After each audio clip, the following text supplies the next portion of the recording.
Namaste and good morning to you all.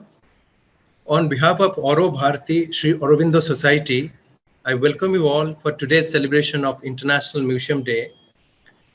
As all of you are aware, Sri Aurobindo Society is an international spiritual and cultural organization with the head office in Puducherry and over 300 branches and centers, organizes programs and initiatives that seek to bring dynamic spiritual into material life, including art, culture, and heritage. AuroBharati, the vertical of Sri Aurobindo Society on Indian culture, strives to rediscover the genius and outstanding magnificence of Indian culture and works to apply it dynamically to life and all its activities in the building of a new India. Under the Heritage Series, today we have planned for the celebration of International Museum Day. Each year since 1977, ICOM has organized International Museum Day on 18th May, which represents a unique moment for the international museum community. The objective of International Museum Day is to raise awareness about the fact that museums are an important means of cultural exchanges, enrichment of cultures, and development of mutual understanding, cooperation, and peace among the people. Today we have an eminent speaker with us, Shri Pradeep Ghosh, presently founder and advisor Oasis, a social innovation lab, and also co-founder and advisor Atal Incubation Center, and also the volunteer association, the Museum School Project, collaborative holistic schooling, co-host, and community and schools of unconventional learning. I welcome you here for this today's celebration and your written talk. During his 15 years of corporate career spanning 12 countries, he often wondered why every industry has research labs that brings out new products and processes. Why does the social sectors have none? To address this gap, he stepped out of the corporate world and started Oasis, a social innovation lab in India in 2003. Elected as Asoka Fellow in 2004 and having won international innovation awards, his models are being replicated by governments, NGOs, universities, and schools. His model, called the Museum School Project, won UNESCO's Asia Pacific Education Innovation Award in 2016 and was listed among 100 global inspiring innovations that are changing the face of K-12 education today by hundreds. The Museum School addresses all components of quality education, world-class infrastructure, teaching aids, and qualified and trained teachers at all no extra cost.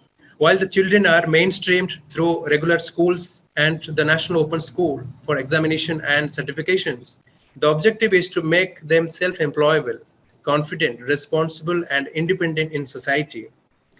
Today, Sri Ghosh will speak on museums for education.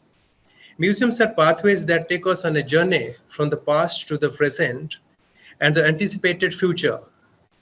But while these are of interest to a traveler, tourist, and researcher, they are hardly used by an educator. Can museums be of any use in education? While no one would say no, the real question is how. Let us ponder on this by sharing experiments, experiences, and explorations.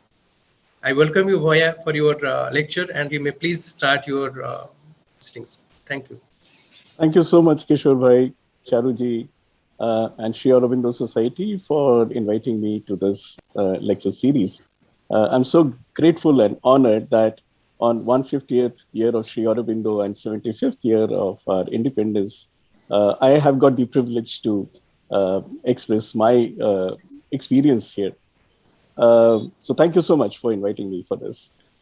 I hope that, the audience is a kind of a mix of people from education backgrounds, from museum backgrounds. So let me just put a disclaimer first that I'm not a museum expert. I'm not an education expert. I don't know what expertise I have. I just have some experiences. So I'm going to share all that with you. I also have my partner in this whole crime that we have been doing, Shivani ji, who has been spearheading the museum school. We are together, and we are partners in life and crime both. So she's also here. to accompany me on this talk. Welcome. And she'll correct me wherever I go wrong, Okay. So let me first, take you through a very different concept of the museums, right? The museums and education, although these two things have been running parallelly for decades, uh, we haven't really seen enough of convergence happening anywhere, right? I've seen some instances abroad of museums being used in education, but not very widely globally as well. It is not that this thought actually sparked off the whole thing. It was actually a very different thing. So as Kishor Bhai said that, when I left the corporate world and jumped into the social sector, the first thing that came to my mind that is, I'm not going to do the same things that other NGOs or organizations are doing. What is it that I can do differently and value add to this whole sector called the development sector? And that is when we found the gap that while every industry has got a research lab from where new products and new processes come out, the development sector or the so-called social sector, being there for decades, did not have a research lab. And all the research that was being done was primarily, data collection, analysis, report writing, some making their way into policy or impacting policy, some into publications, the rest into cupboards and probably waste bins too. Now, this development sector being so wide, so dynamic, society is continuously evolving. Community needs are continuously changing. People's aspirations are continuously developing. Now, in this entire dynamic situation, can old approaches to development work for very long? Obviously not. So there was a need for new approaches to come up, but there was no laboratory to research. There was no laboratory to experiment. And that is when we started our journey. We found that, okay, this is a gap. Let us fill this gap. And we started the first social innovations laboratory called OSS. Physically, it was located in central India, Madhya Pradesh, Bhopal. But virtually, we were existing everywhere and we were actually traveling everywhere to help the sector. Now, what we started doing in this sector was we started identifying issues that have been there for very long, issues that have not been solved completely, or there have been old approaches working on it and the issue has changed drastically over a period of time, but there has been no change to it. So we tried to address a lot of issues. We did something on social security, on livelihoods, on disability, on volunteering, on employability, and health. And then one big sector was left, which was education. Now, generally, as we see, for education, there is a very, very different kind of an approach that happens in the country. When we talk about education for privileged children, there are n number of privileges available.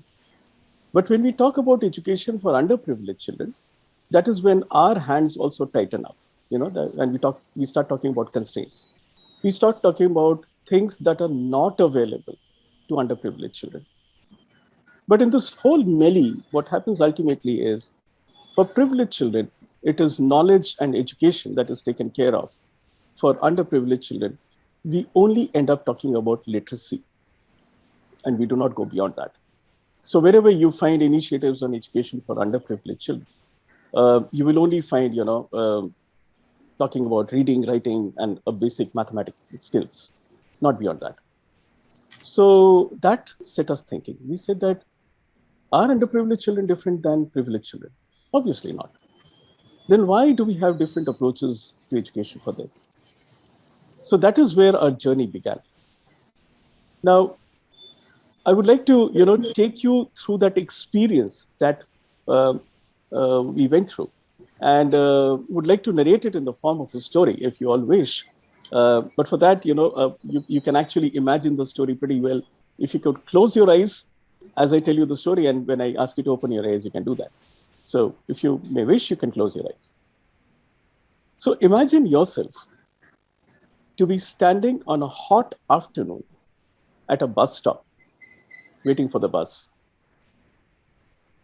In the scorching heat and people running around everywhere in their work, at a far distance, you see a group of children walking along the path on the hot tar road.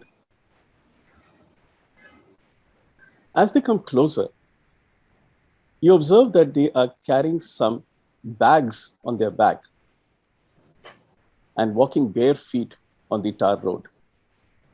You pity them. But when they come closer, you see they're not unhappy at all, and they're just giggling, laughing, carrying the whole bags on their back and walking slowly past you. Suddenly, from the other side, a bus comes in. You find it is a school bus. These children who were crossing the bus stop suddenly stop on their way and they start looking towards the school bus.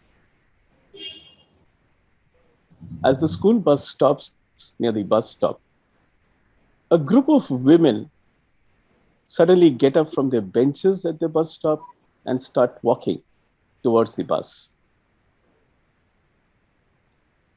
The bus door opens and giggle laughter of small kids as they jump down from the bus and rush to the open arms of their mothers waiting.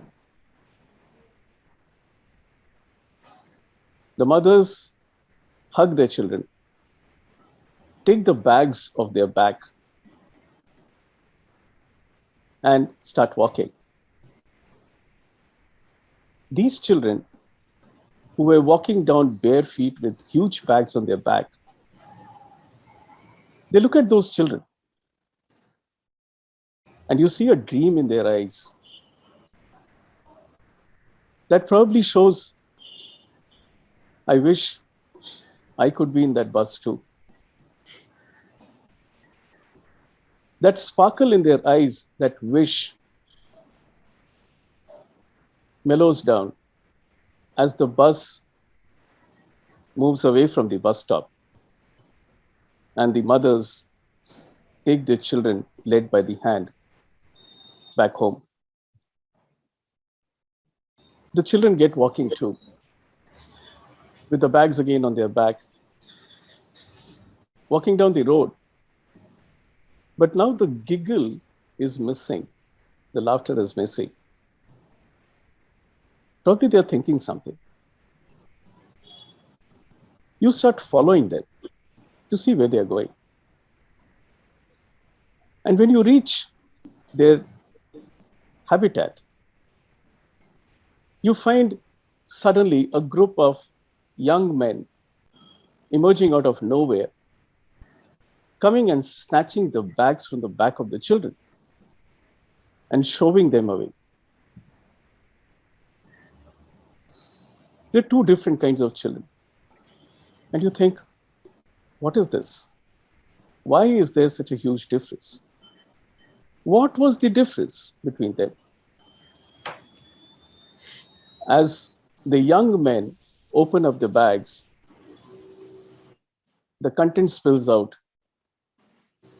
and a bulb strikes like lightning.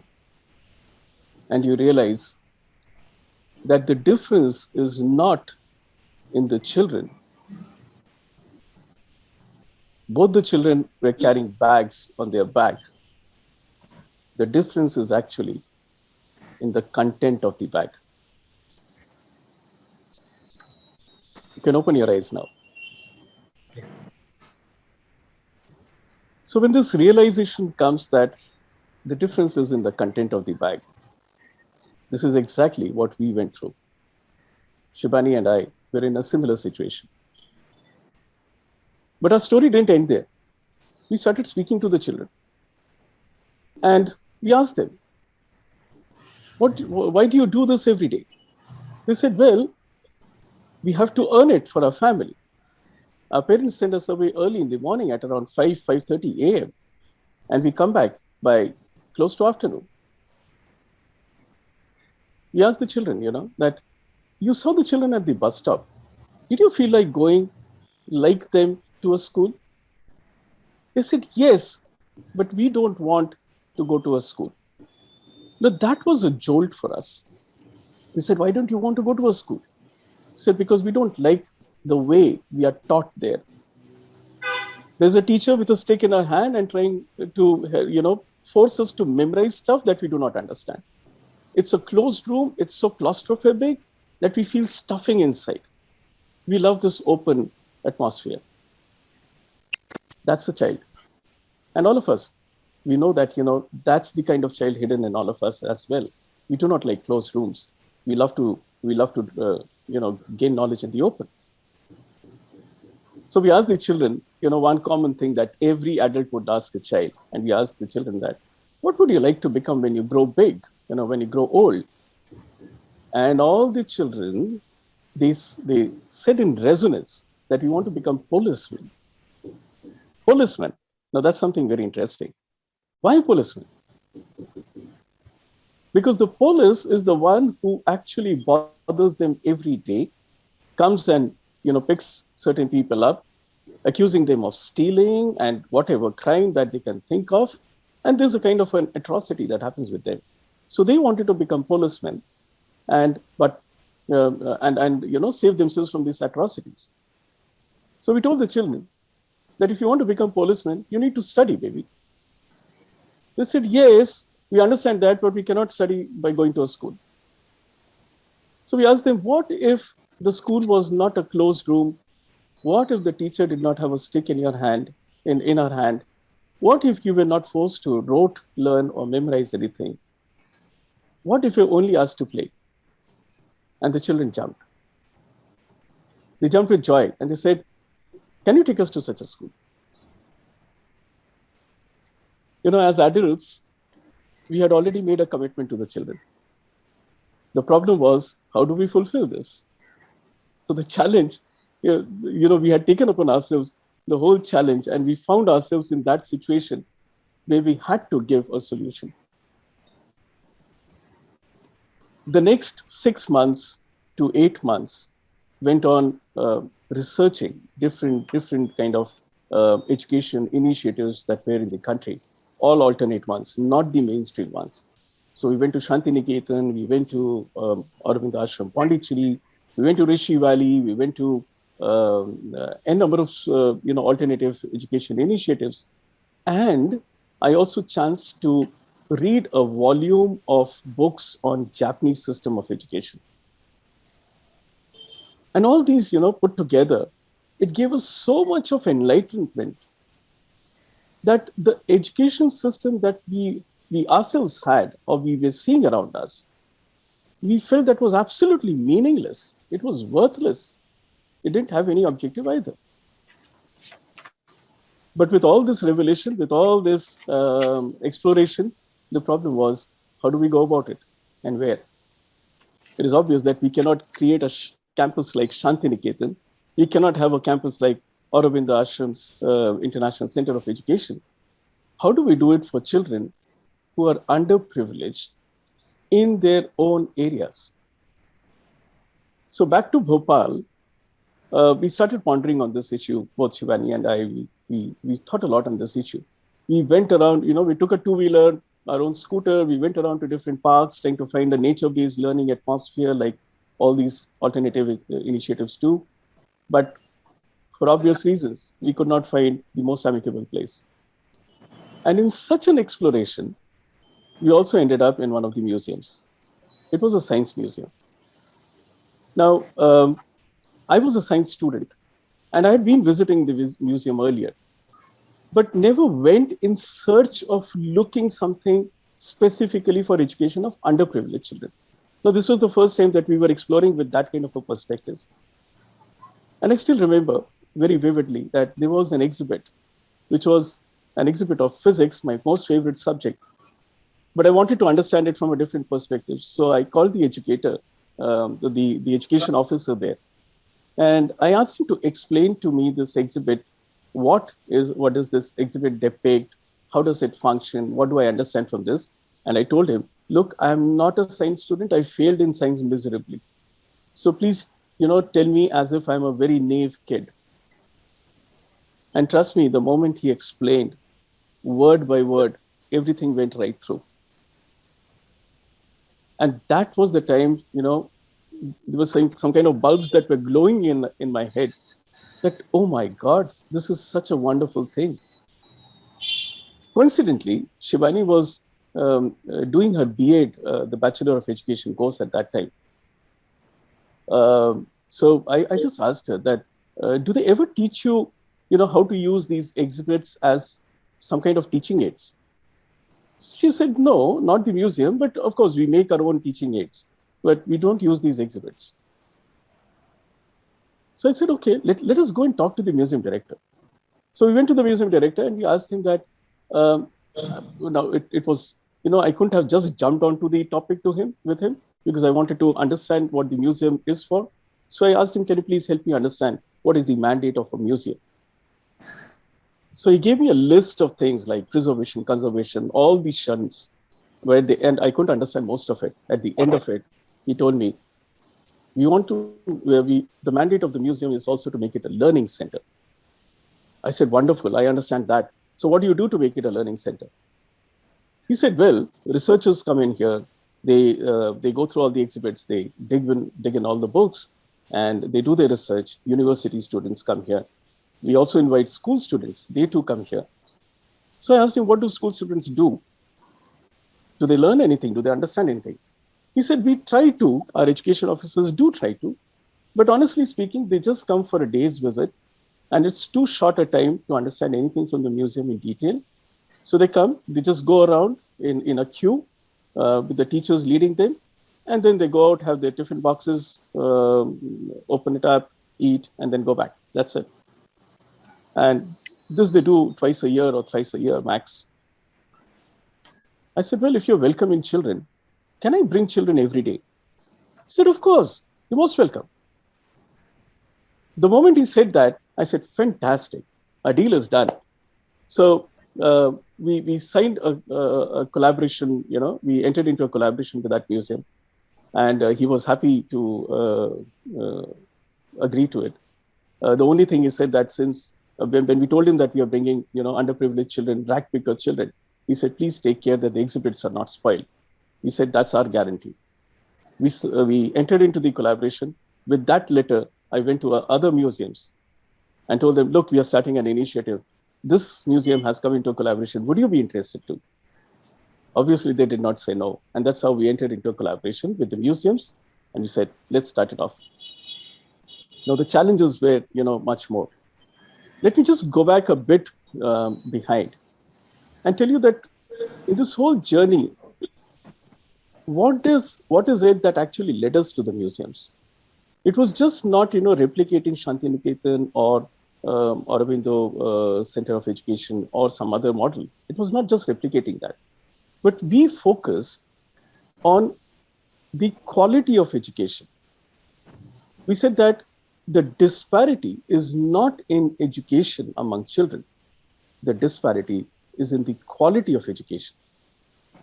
So if you look at the quality of education between privileged children and underprivileged children, privileged children have the best quality education, right? Underprivileged children do not have that quality. Now, we all use the word quality, but do we actually mean what determines quality in the first place? So in our own personal research, we found out 3 parameters that determine quality. One is the right kind of infrastructure that arises the curiosity in a child to learn or to know more, that kind of an infrastructure. The second is good quantity of quality teaching aids. And the third is good quality teachers. So if a quality infrastructure, quality teaching aids, and quality teachers are there, everything else becomes tertiary. In our current education system, literacy is taken first. Why? Because knowledge comes from books. So if you're not able to read books, how will you get the knowledge? But when I had that experience at the museum, where the education officer helped me understand everything in a jiffy, I said, wow, this can be learned, the knowledge can be taken by anyone even without having literacy. I did not have to read anything out of a book. He explained it to me so easily. Why is literacy then the first step to education? Because knowledge comes from books.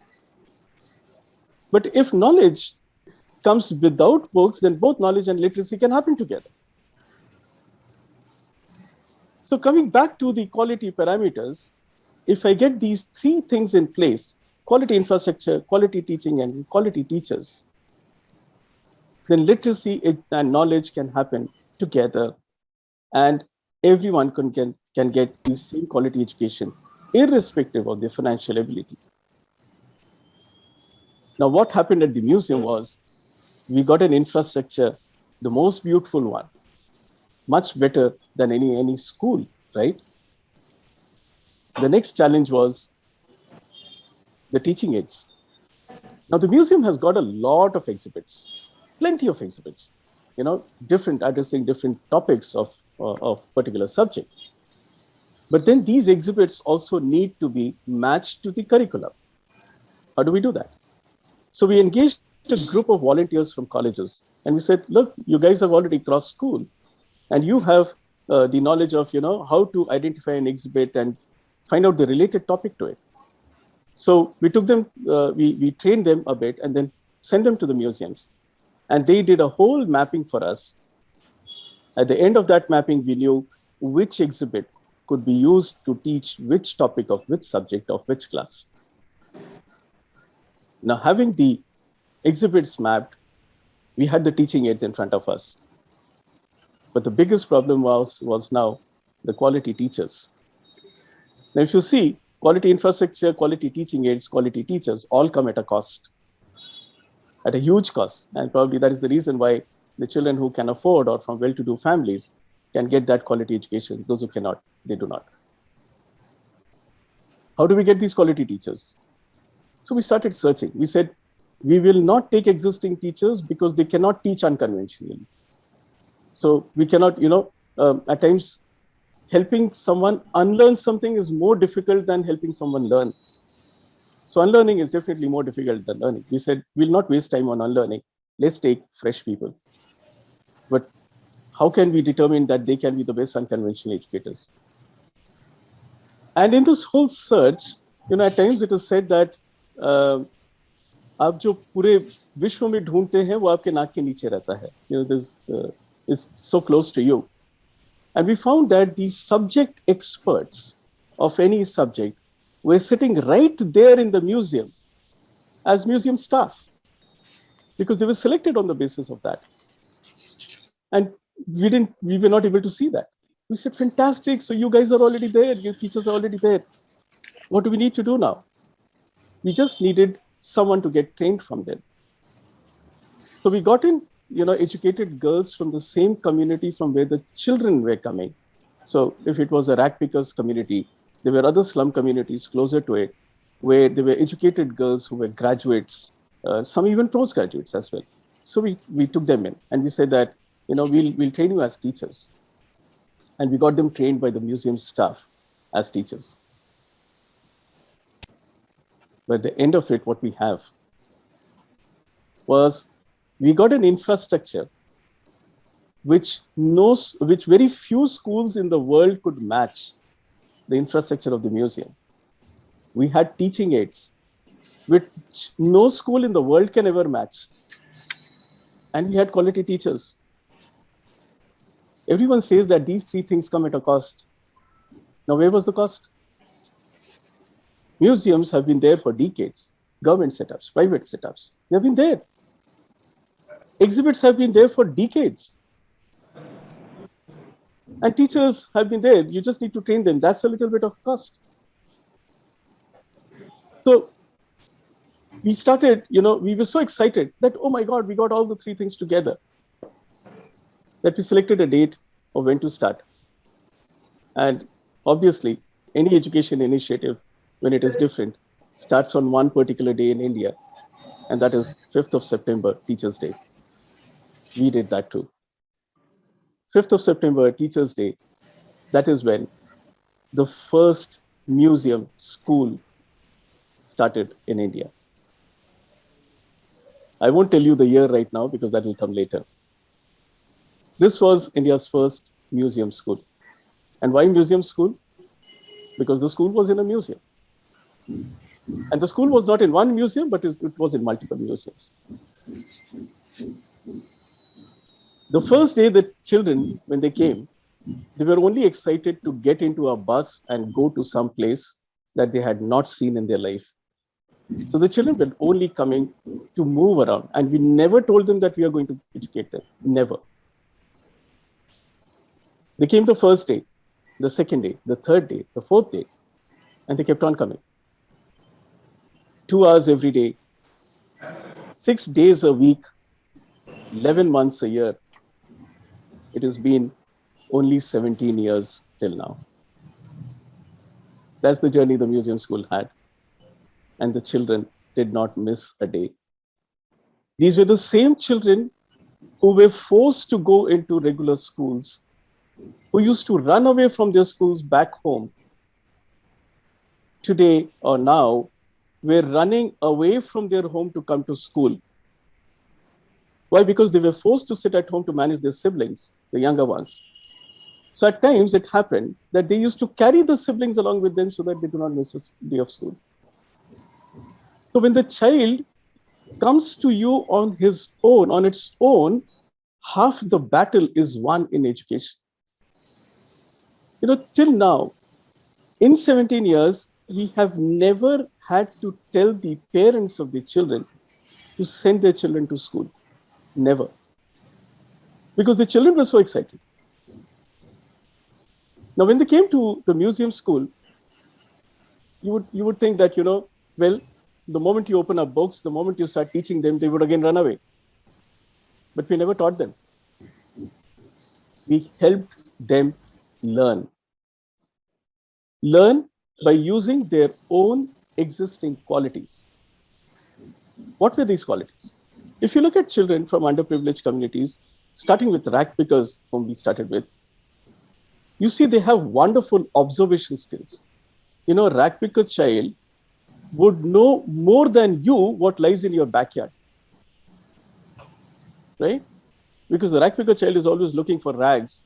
So he or she tries to identify every small thing that is useless for you, or you think it is as useless, but it is much useful for him. So there are more things that he knows that lie in your backyard. That's the kind of observation skills they have, very sharp observation. We built upon that and we said that let's use these observation skills and try to see, how this can help them learn more. I'll tell you a day at the museum school, how it happens. So children enter the museum, right? And they're divided into groups. They're divided into groups based on their levels of knowledge and the subjects that are being taken that day. And then a teacher just takes them along with her, walks with the children, telling the children a story. What the children have to do is they have to find out the exhibit in the museum along the path that connects to the story. And trust me, these children do it extremely well because they have got such high keen observation. So every day, practically, because of this activity, they are seeing every exhibit and trying to connect that exhibit with the story that the teacher is telling. Half of the knowledge is already being absorbed in the process. And when they find the exhibit, the whole group goes and stops there. Children sit down, they keep standing, someone lies down, not a problem. But the teacher stands there and she doesn't utter a word.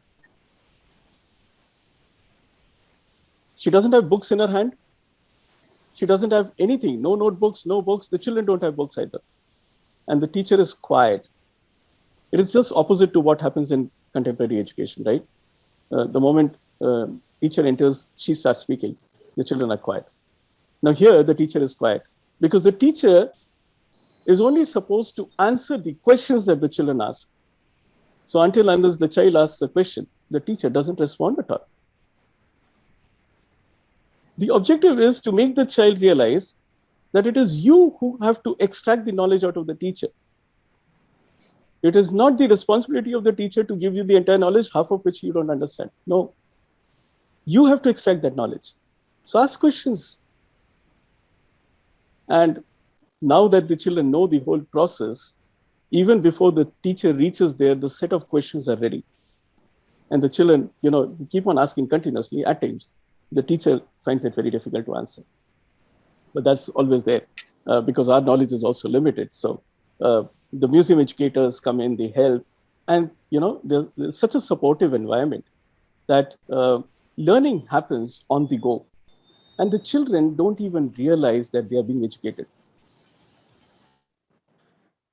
This whole process made the children so confident that those children who dropped out of school or who never went to school, they wanted to go to school again.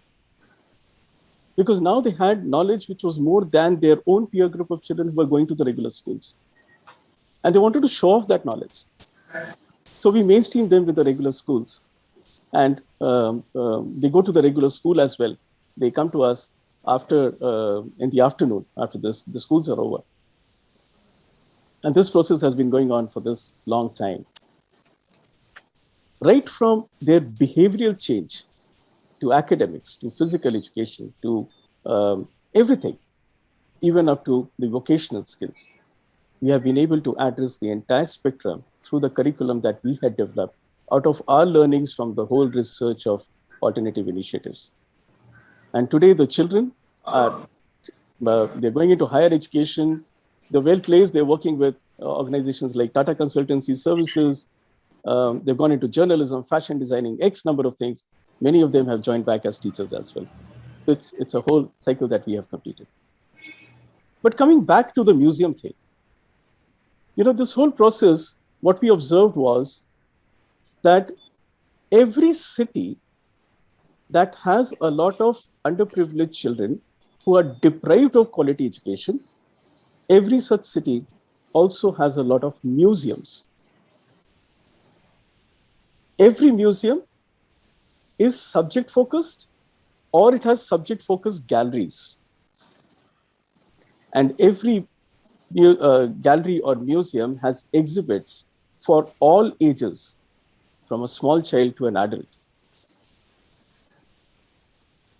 If these two things can be matched, then museums are such resources that can surpass any schooling environment to become the best centers of education in the world.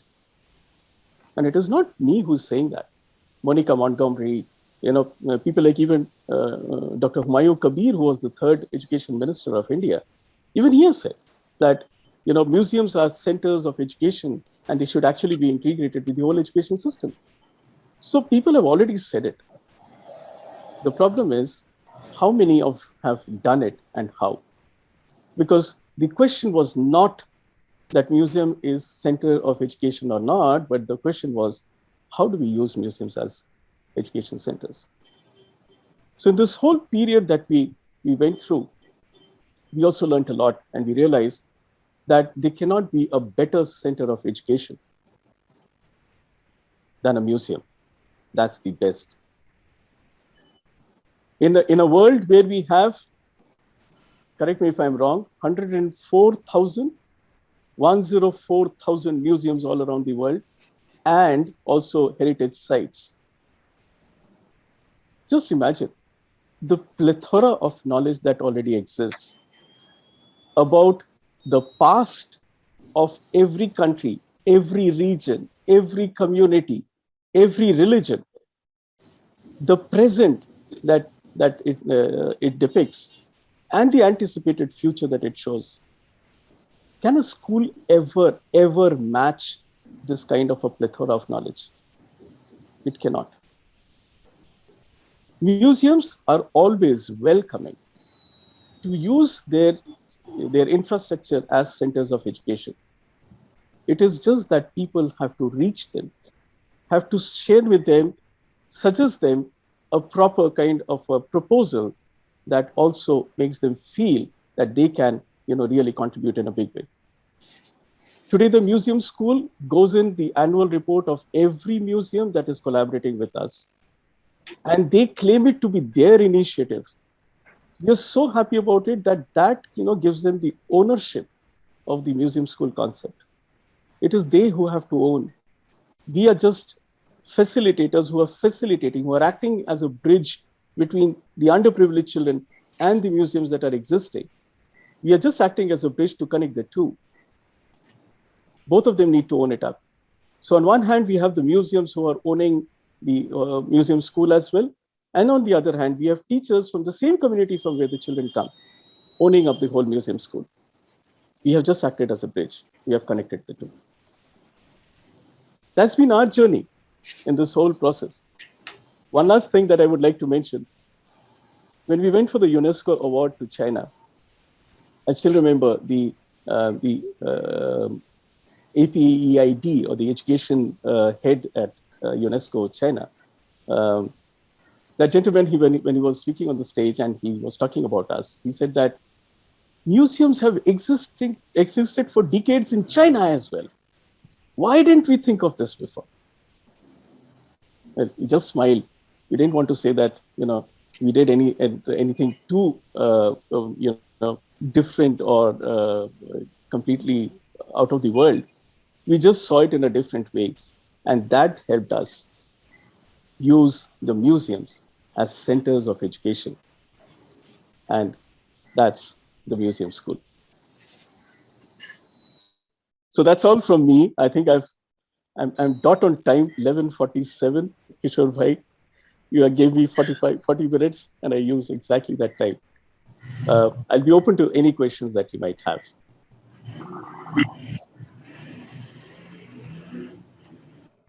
Thank you so much, Bhaiya, for your informative lecture. And it is our pleasure, the chairman of Sri Aurobindo Society, Shri Pradeep Bhaiya, is among us. And there are approximately 30 participants. They are listening from you. So if anyone has any questions, so now the floor is open for any discussion. So all are welcome. Yeah, I'd like to say a few things what I heard today for the first time. Mr. Ghosh, I have never heard such an exhaustive a talk on museums as I have done today, and especially the educational aspect of it. Of course, children from schools go to various kinds of museums for specific things, maybe general things, zoological, architectural, various kinds of things. But this particular, what you have brought out, is something quite different. And what we should do really in this new education policy, what role can museums play? And this new education policy has not been touched upon. The role of museums as education has not been touched upon yet. And I don't know how to go about this. If you can help us in this, you could take it up with the government of India. And we are playing a role with the government in the education policy making, etc. Where we can bring in this particular thought is a question that we have to do. Maybe perhaps a note from you as to how to help get this fusion. We'll be very grateful. Thank you so much. This is a wonderful question. In fact, see, the new education policy, the best part of this policy is that it has stressed a lot on experiential education. Yes. And that is where the museums can play a big role. Because a museum gives you that experience of doing things first and learning it later. Till now, we have been learning the theory first and practical next. But in this whole approach, it's practical first and theory next. Because the practical actually, or the experience actually makes the child curious to get the knowledge behind it, and therefore to understand the theory. So the new education policy can actually help us, pitch the museum school approach in a beautiful way. And also for the government, one big benefit for them is that, you can replicate a school many places, but you cannot replicate a museum at many places. And also, the children cannot be given everything of a museum at the school. So instead of bringing the children to the school, they can be brought to the museum as well, right? It's a center of education. But they do. That is exactly what we do. So we actually, to the Madhya Pradesh government, we had actually proposed after receiving the UNESCO award when they approached us and they said that, can you help us? So we told them that we can actually create a situation where we can take your teachers to the museum, train them on how to use the museum exhibits as teaching aids. Your teachers will be stationed at the museum itself and bring the children to the museum. So you can take the children to the school for the literacy classes, and then from there you can bring them to the museum, and that is where your subject classes can happen, and they'll happen much more, practically and effectively. And we'll be there to train your teachers. We had given them that offer, but as usual in government bureaucracy, one officer is interested, and suddenly the officer changes, and the next officer doesn't even have a clue of what has happened in the past. So that is where we didn't get to hear back from them after that. But we'll be happy to help you out in reaching out to the government and convincing them on this. I'm sure they would appreciate this. There obviously has to be a more closer functioning between the museums and the schools. Yeah, Can we have absolutely. notes from you on this? More from practical aspects of how we can go about this? You mean how did we go about interacting with the museums? How do we bring in the museums into the educational policy? Huh. How can there be a closer relationship between the schools and the museums, and the policy should sort of bring them together? Right. What sort of a role can the museums play? And also, how do we strengthen the museums? Right. See, one way can be that, in the policy, like in the new education policy, they have talked about bagless days, right? So 10 bagless days, something like that in the month or so. So bagless days means when you don't carry the books. Can these bagless days be also used as outdoor classrooms days? So the moment, the school is, we are able to bring in the policy that we can actually use the bagless days for outdoor teaching or teaching children out of the school premises. Those days can at least be used to reach out to the museums. 10 days in a month is good enough to learn from the museums. Good enough. So even if they do not do all 10 days in a month at the museum, still it's good enough. 7 days is also good enough. So the school can actually, take the children out to different places, and that can become the outdoor learning, which can also become a bagless days. And those days, I'm very sure the bagless days will bring in more enriched learning than the bagful days. This is a good idea. But how many museums are there, let's say, in each city, or which are accessible to schools? It depends. So bigger cities obviously have larger number of museums. The tier 2 cities, like for example, Bhopal has got about 7 museums. So Bhopal is blessed with a lot of museums. And not only museums, there are also heritage sites, which are under the ASI, the Archaeological Survey of India, and the State Survey of India as well. So these sites are also as good as museums. Botanical gardens are as good as. So the oldest museum in the world is actually nature. There cannot be a museum older than that. If we can treat all of them as museums, then these learnings can happen very vividly. Expand the definition of museums. Yeah, absolutely. Okay, thank you very much. Thank you, Pradeep. Thank you so much. Very nice hearing you. Thank you so much. Kishor, I think Ms. Kaur has a question. She has raised her hand. Yes. Hi, I love your story. It's a very brilliant concept. I'd like to ask. So every city has different museums. Hmm. Not so. How does the gap between smaller cities will not have too many museums, or and bigger cities will have too many to uh, even cater to in a year. Right. Uh, so how does that?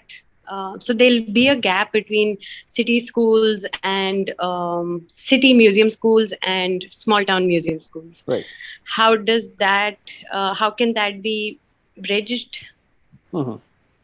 Okay. So I don't know if you know, but every museum's mandate is also having a good outreach program. And if you Okay. see, you might have seen in the science museums, they have some kind of buses they put a lot of exhibits into those buses, and they take those buses to the suburban areas, to different government schools, and stay there for 2-3 days for the children to use the bus as a kind of an experimental station and trying to understand a lot of aspects of science. All the museums have got their outreach budgets and outreach programs to take the museum out of the museum campus to unreached places. All the museums have that mandate. So we can actually help the museums fulfill this mandate by taking them to the suburban places where there are not so many museums. So this already exists. We don't have to do anything new. We just have to, you know, guide them that take the bus there, and let's do a workshop there. Let's do a session with the children there. See, it's more of not the museum reaching out to the people, but we as facilitators need to play in a role of helping the children use the museum. How do you use the museum for knowledge? So that we as facilitators would have to do. The museum will not be able to do that. The museum will complete its mandate of doing the outreach program. We as facilitators need to act as mediators in between, so that we can create enough exciting opportunities for the children to use that outreach program of the museum for their own knowledge. Thank you. That answers my question. Thank you so much. Yes, Karishma. Hi, it was a pleasure to be listening to you. Thank you so much. Thank you. And yeah, I had two questions. So, one is any pursuit of education, generally, a question that is asked is how are you assessing what are the children learning? Mm. So, one was that. The other one was I am assuming that there would be certain behavioral challenges that you would be facing with children.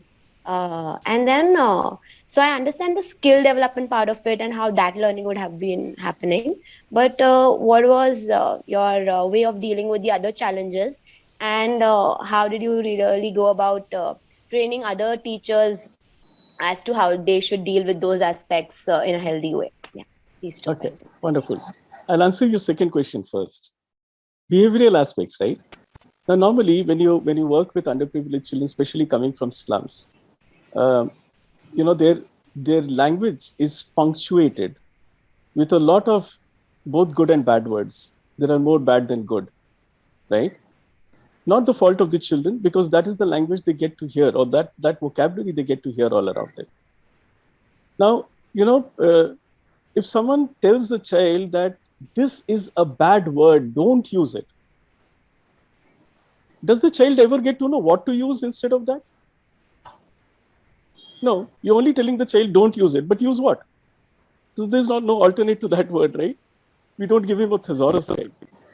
What we did with the children was, and this will also answer that how do you help the teachers, get through that whole process. So our teachers were, although they came from the same community, but they were very upset with the way the children were talking to them, because they were using those kind of words with the teachers as well.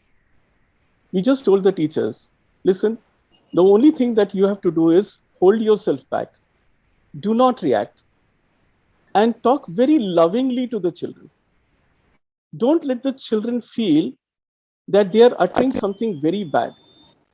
Don't let the children feel at all. You just utter in a good way. They did that for the first month. Their blood was still boiling. But when, it continued, by the end of 4 months, children had forgotten those words.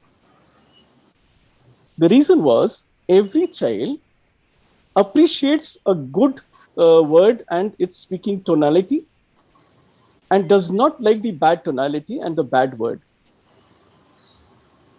You need to give the child an exposure to the better things so that he moves away from the worse. Every person knows what is good and what is bad. We just did that. And now the same children, when they go back home and they hear their parents talking those words, they tell them that, aren't you ashamed of speaking this way? We have learned to speak so well. At least look at us and, use better words. That is the way they tell their parents now. So that's the kind of change that happens. Another behavioral change I'll tell you, the children did not have the right sense of, dressing, or they never combed their hair. They remained in a very kind of a shabby condition, right?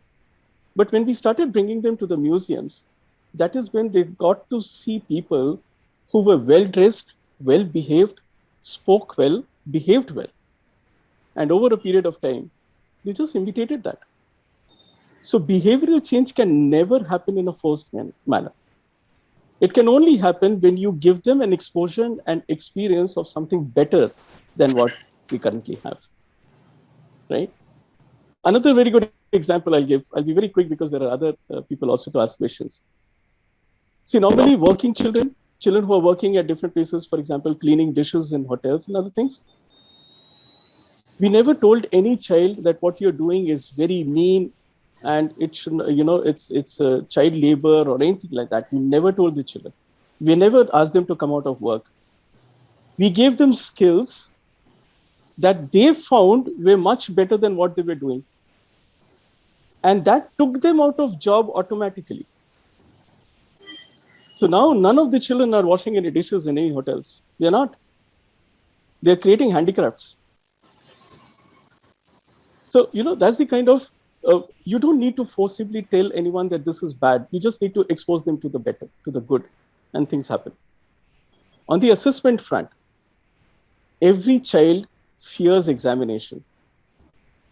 We said no to examinations altogether. So in our case, the assessment happens by cross-teacher assessment.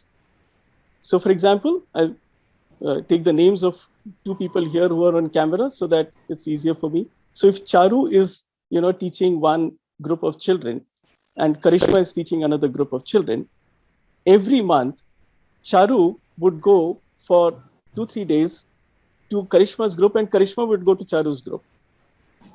And just try to get from the children what they have learned over the month.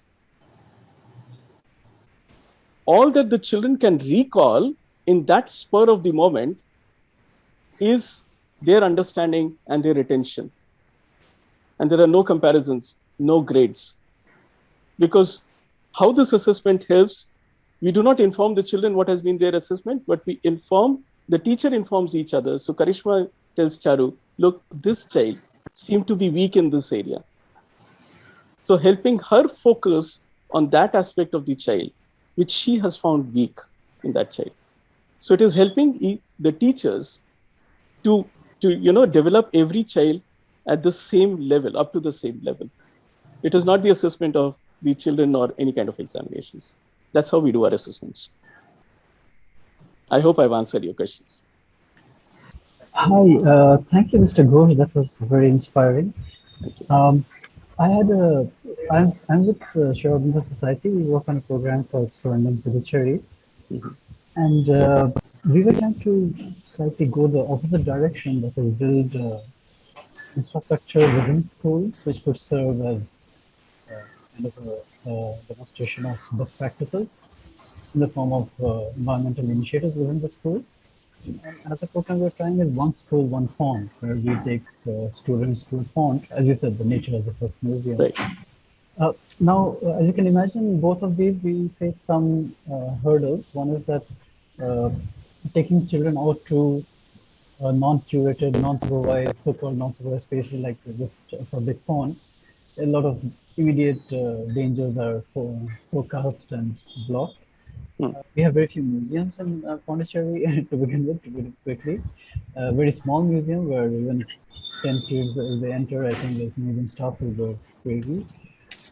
And within schools, the school infrastructure are also quite in terrible state. So to focus on some form of rejuvenation of the school infrastructure in a learning process was going to. So have you thought of any of these directions as well to bridge the gap between number of museums and the number of children in schools that have to be supported?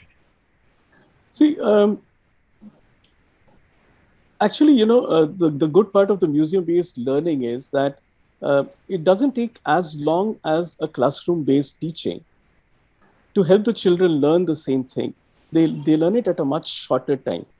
So the museum, if you look at the museum as a kind of a shared space for many schools, then the museum is big enough that it can accommodate a particular group of children of a certain age at multiple places within the museum. So if you look at this way, that the museum is kind of a common place where all schools visit on a regular basis, and they teach things specifically from that museum of the related topic. So a museum is basically a shared space, right? You do not need to have a school sitting for the entire day in the museum. It can be, partly in the museum and partly at the school itself. And then the other time is being used by some other school. Also, we do not need to bring all the children together and create a mela out there. Instead, it just needs to be a group of children who can frequently come in. There is commuting required here, agree to it. But the good part is that the kind of environment, the ambience and the infrastructure that you get there, it would be much more costlier to replicate that in multiple places in the same city. So also the fact that some cities have museums which address a lot of subject areas together through galleries, and some cities have museums with one particular subject area. For example, for science there is a science museum. For history there are archaeological museums. For social sciences there are like museums of mankind here in Bhopal or tribal museum. For environmental science there are natural history museums. So quite often there are subject focus. But for example, in Bangalore, we have the Vishweshwarya Museum, which encompasses, which has everything in it. So they have 4-storied museum in which there are multiple galleries, and right from science to sociology to aeronautical science, everything is being covered there. So depending upon what kind of an infrastructure is available, a museum which is addressing many subjects has a bigger infrastructure, so you can accommodate more schools. And museums that are addressing only one subject area, they have smaller infrastructure, but there are multiple museums addressing different subject areas in the same city. So we need to see that, and also as Pradeep Narangji said, that we can also, motivate the government to make it as a matter of policy that every city should have at least, one museum, either addressing multiple subject areas or should have multiple museums having different subject areas. So it can be used as a shared space where children can be brought in from multiple schools, only taking care of the commuting cost. Thank you, Mr. Ghosh. Thank you, Jen. There are 2 more questions, Maya. Yeah. That someone Sai has asked that you mentioned about the process you use children asking questions and stories, connecting to exhibits. So I wish to understand more about the process actually. There is a question. Saiji, I need to take you through the process. You need to become a student one day so that I can help you understand it better. But well, in very short, let me explain it again. So, for example, Saiji is Saiji there, yeah. So, Saiji, which is your favorite subject? Okay, physics, fantastic. I love it. Same with me. Okay, so in physics, say for instance, Saiji, can we talk about can sound travel over large distances by just whispering? Is it possible? So, for example, I cook up a story and say that, there were two people standing far from each other. And the children were walking along the path, and they will find that these two people were just, they were whispering something into a box. And there was another guy who was whispering something a bit far away in another box. And at one point of time, it felt that they were both talking to each other. So that, this kind of a cook-up story, I'm just using it very off-the-cuff kinds. So this kind of a short story intrigues the child that, can it happen? Can someone speak into a box and the other person speak into another box and both can hear each other? Is it possible? Can we see where does it exist? So in a museum, in a science museum, you will usually find these two kind of dishes that are placed just opposite each other, but at a large distance. And it's called the whispering ear, right? So while children are hearing the story and they suddenly find these two dishes in alignment, and they ask, is this what you're talking about, teacher? So teacher says, well, I don't know, but why don't you go and try it out? So two children go at to the two discs and they start whispering and they hear it. Now it's a kind of, an experience that they've never imagined or they've never even heard of it, right? What would be the first reaction of the child? If you were the child, what would be your first question? Or what would be your first reaction?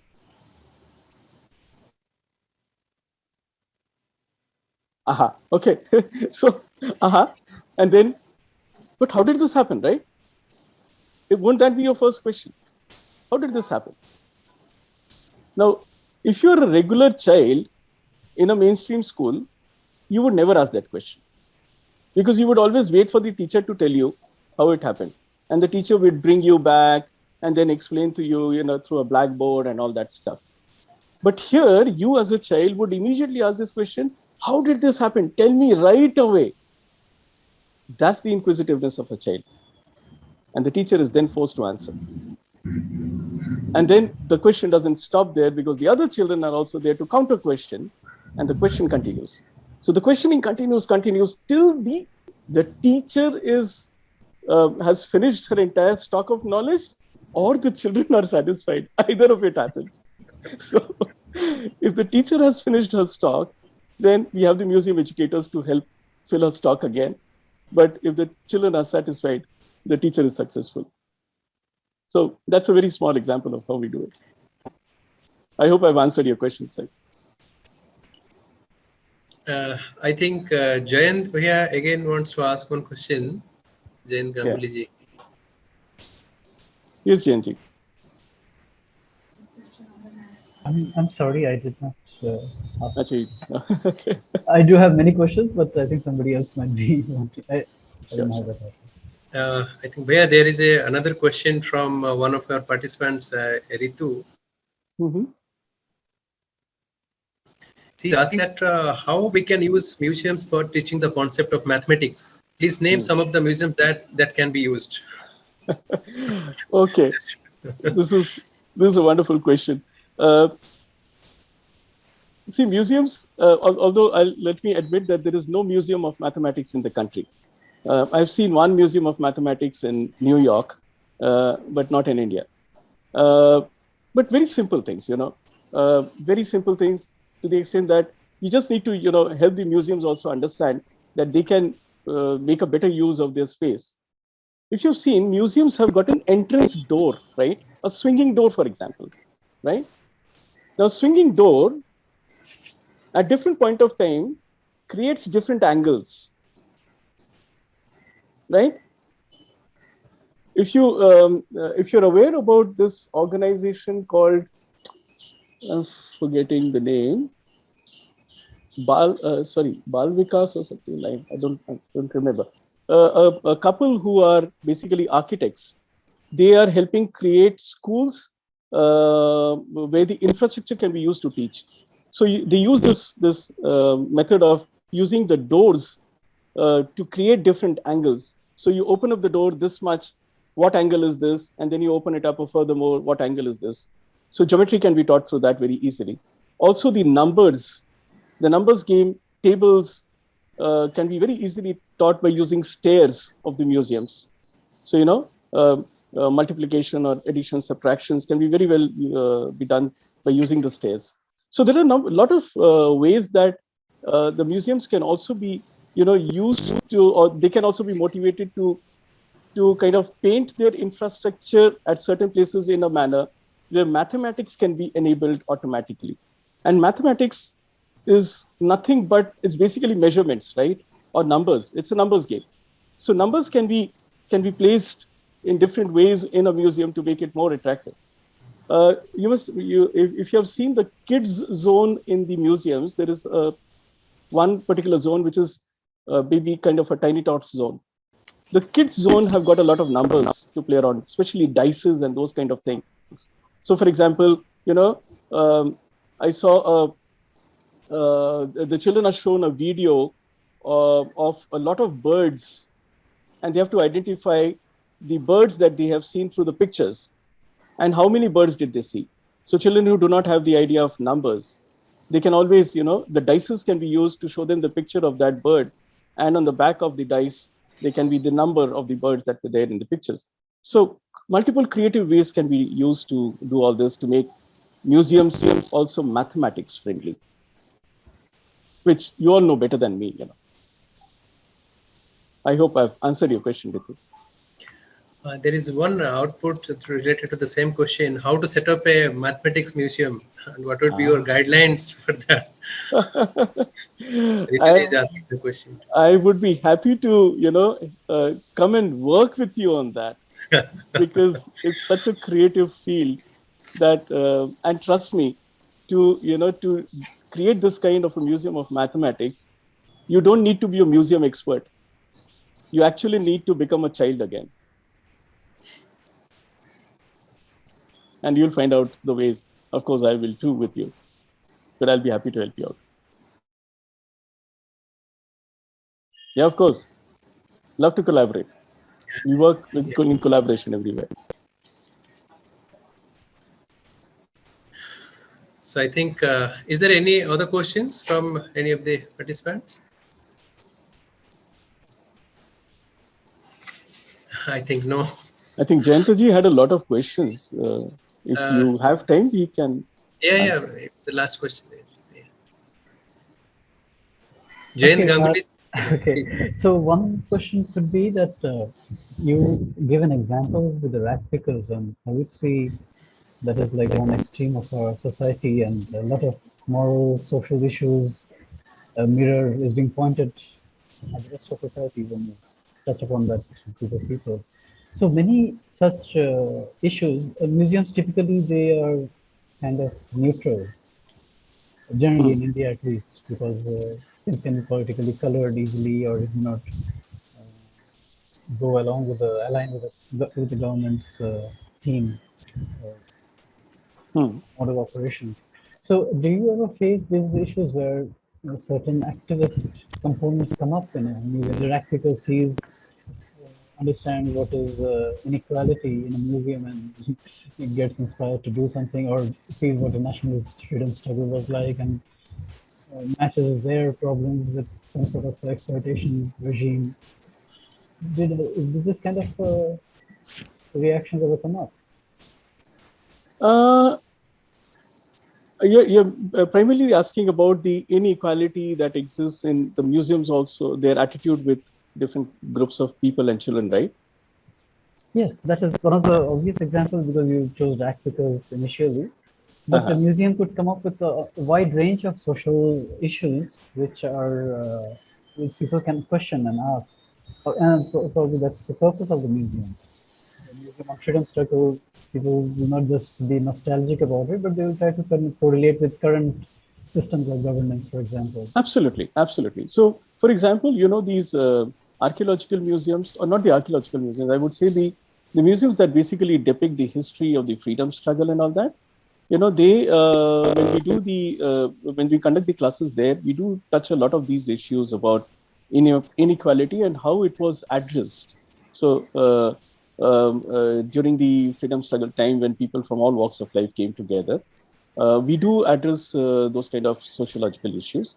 But when talking about the museum's attitude, a different attitude towards children from underprivileged communities, see, initially it happens because it also happened with us when the museum said that if these children are there, are tourists, maybe a bit reluctant to come. They said, give us some time and we'll prove you wrong. We'll be happy to prove you wrong. So what happened was that our children, when they were inside the museum and studying, the visitors, instead of moving away from them, actually came in to see how they were studying. And trust me, you will, when you come to one of the days at the museum, you'll find that the visitors, they keep talking to each other, discussing about how this is happening and why this is happening. And the children are not at all disturbed because they are concentrating 100% on the teacher and on the explanation that he or she is giving. The visitors are actually amused and they're surprised by the level of concentration these children have towards the learning. So the feedback that the visitors gave to the museums, that this is a wonderful initiative that you have started. They credited the museums for it. And the museums had to change their attitude because when they started getting credit for underprivileged children coming to their museum and study, the attitude changed.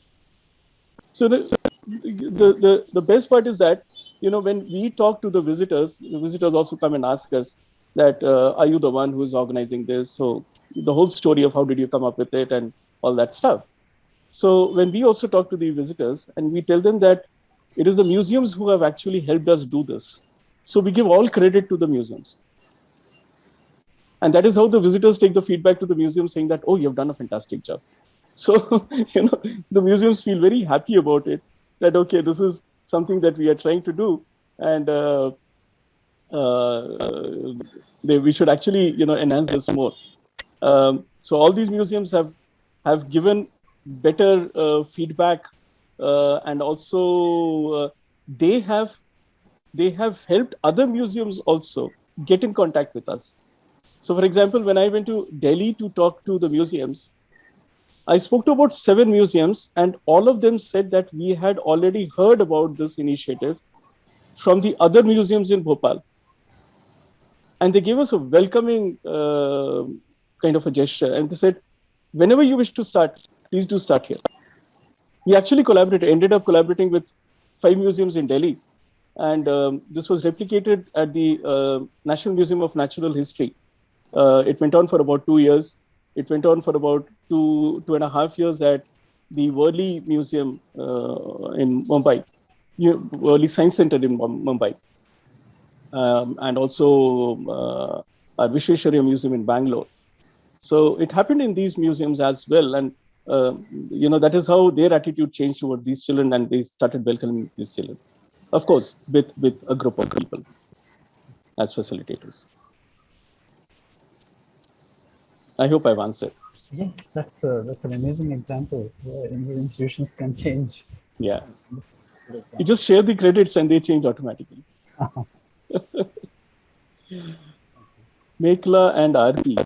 See 2 hands up there. Yeah, there are two questions. Yeah. Yes, Mekla. Yeah. Good afternoon. Am I audible? Yes, absolutely. Yeah. First of all, thank you so much for enlightening about this museum school and all. In fact, I was not aware of this. And it's an excellent, initiative you're doing. It's something like this in Delhi is available. Like you have answered few of the questions, whatever queries I was having, you have already answered. And the kind of behavioral, I had this thing in my mind, how do you cope up with these underprivileged children, who are coming from such backgrounds, and how you train them to behave in a very normal manner. And that I already got this answer through one of the participants. And I just wanted to add, there is one Krishnamurti school, I think you must have heard about it. This is not for the underprivileged school, but underprivileged children. but this is also doing something similar to, taking them out, as you said about the bagless days, interacting with the nature, and bringing the inquisitiveness in the children to ask questions and build up their knowledge, and I think they also don't have this examination system. I hope I'm right about this. I just wanted to add this, and I really love this presentation. Thank you so Thank much. you so much. Thanks. It's a pleasure. Thank you. RB is. Yeah, I think one more question is there. Yes, yeah, Namaskar, sir. yeah, sure. It's Dr. R.B. Agarwal, sir. I'm a mass communicator working for Government of India for many levels, national and internationals. I have heard about the museums for as an ad for teaching, but I have never, as you have said, I have never seen mass museum. So you have offered me to collaborate for that. You already have shared your WhatsApp number. I will go through it, and we can do it in India, sir. It's very unique thing and really a nice concept. I don't know from where they have taken my email, but when I just get this email, that I come to know that it could be done in India also. I have given many new innovatives in mathematics like dance, music, and different things. But it's really sounding to be a very unique thing. Though I have not been able to attend your whole lecture due to some held-ups, but the idea just attracted me a lot. So I would message you, sir, if we can do it in India, then it will be great for each and every of us. Sure, it'll So be a thanks. pleasure. We'll help you out. Definitely. Where are you placed right now? Right now, I'm calling from Ambala, Haryana. Okay. Usually, I'm traveling in the all parts of the city to promote mathematics. Fantastic. Fantastic. Love to connect. Okay, thank you. Thank you. I think, sir, where there is another question from Karishma ji. How do the children integrate into the system? Do they write exams and things like that? Do you offer support for that? Is the question. How do the children integrate into which system, Karishma? Into the museum school system or the mainstream? I mean, sir, you mentioned that they do join, they become designers or institutes. So I think all these institutes do require a mandate of clearing some examinations of that sort. So that is where the question came from. Yeah. Oh, great. Wonderful. So, well, the children go through everything that every other child goes through. So again, we help them only where they ask our help for. So if they ask our help in preparing them for a certain level of examination, we do that. So over a period of time, what has happened is 17 years journey is not a small journey. So in this whole period of time, a lot of people have got associated with us voluntarily, and there are professionals. So we have right from the IAS, Indian Administrative Service, to the dancers and actors, singers, everyone. So they've got associated with us. And also the fact that we have made this a kind of a citizen project. So anyone and everyone can come and contribute their skills and knowledge with the children. You have left it as a free platform, only schedule your time with us. That's the only thing that we say. So, these people have got associated. So wherever required, for example, if someone wants to prepare for, say, a course in journalism, and he or she wants to prepare for an entrance test. So we have journalists who are connected. And we just ask the journalists if anyone would like to help this child out. So what I said is we are acting as a bridge. That bridge is very important. If you have the bridge, then everything connects on its own. So we're just acting like that. Another important fact that I forgot to mention here, any education initiative, especially when it comes for underprivileged children, needs to be heavily funded, right? The question didn't come up from anyone that how did you actually fund this whole setup? So, well, initially, yes, it came out from our own savings because, no one would trust a new idea. And then after a period of time, some friends chipped in, and then some philanthropic groups like, Dorabji Tata Trust, and eye partners. They also pitched in. But this happened for about some number of years. So 2015 onwards, and Shibani, correct me if I'm wrong. So 2014 or 15 onwards, that is when we stopped having our funds from anywhere else. And by the time we had, developed enough associations with a lot of people around us, surprisingly, what happened is we came up with a sponsorship model. And we said that if you have 2 children of your own, your biological children, would you like to financially adopt another child for his or her education? And people came up voluntarily. Today, since 2015 onwards, till date, every year, our entire project is completely citizen funded. We don't take a penny from either the government or any funding organization or anyone. It's entirely citizen funded. So that kind of transparency we have maintained. Every child is sponsored by one citizen, right? And the good part is that this is a free space where anyone can walk in with or without our presence. Come and see what is happening at the museum school and tell us not the good part of it, but if they find anything missing. Because we are there every day, right? So probably a lot of things get overlooked. But the people, when they walk in for the first time, a layman gets to see a lot of things which probably we cannot see. So we asked everyone to come in and tell us that what they felt missing so that we can fill that gap. So that's how, we have built this whole moment of transparency and everything. And our association with a lot of people from different parts of different walks of life who come forward and help the children, develop into any profession that they want. So our children have become actors, they've become dancers, they have become journalists, they have become fashion designers, they're working in the IT industry. And what else? Yeah, they've become teachers, they've become entrepreneurs as well. A lot of them are entrepreneurs. So they are now providing jobs to others. What more do you want? I'm in Nagpur. I'll definitely like to come down and visit. So, Come. You're most welcome. Yes. Thank you. Thank you. Lovely. So I think all the questions is repeated. Now it is the time to give a thanks to sir. It was really a nice experience for us to listen from you, especially when you told that mandate how to make museums as learning centers.